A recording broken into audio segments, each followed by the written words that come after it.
was a defining feature of our national identity.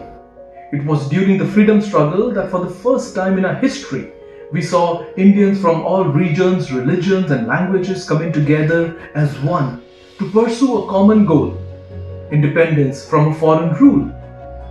Young and idealistic Indian Christians responded to the call of liberation and gave themselves wholeheartedly to the cause of freedom. How many of them do we know of? BRAHMABANDHAV UPADHYAY, the enigmatic Catholic preacher from Bengal, began a nationalist newspaper Sandhya in 1904 to carry out a bitter attack against the British rule. Sedition charges were brought against him and he died while the case was still going on. His uncle, CHARAN BANERJEE, Protestant, had also been an illustrious nationalist. TITUS THEVERTHUNDIYIL, fondly called Titus G by Mahatma Gandhi, was part of the famous Dandi March in 1930. George Joseph of Madurai gave up his lucrative career in law and joined the non-cooperation movement. He was the leader of Rowlatt Satyagraha in Madurai, organizing meetings, fasts and hartals. MASCARENE in Kerala played a prominent part in the Quit India movement and was imprisoned several times. RAJKUMARI Amrit Kaur, daughter of Raja Harnam Singh of Panjab, was a Congress worker and a close associate of Mahatma Gandhi. She went on to become India's first health minister and the force behind the founding of All India Institute of Medical Sciences in New Delhi.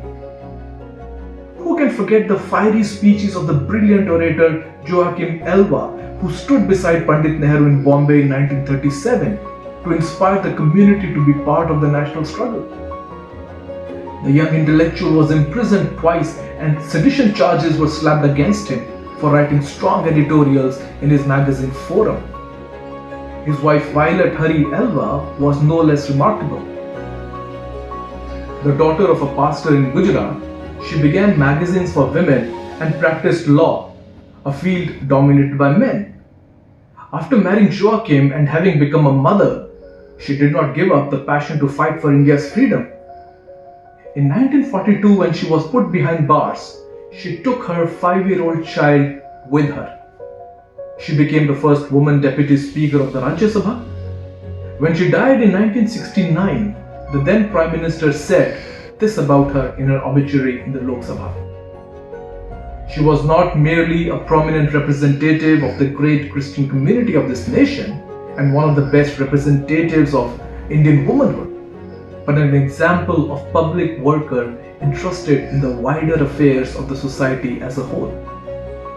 Indian Christians have dedicated their lives to build a free, self-reliant and confident India.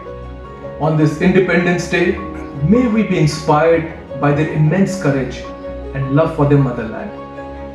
Jaihind. God bless our nation.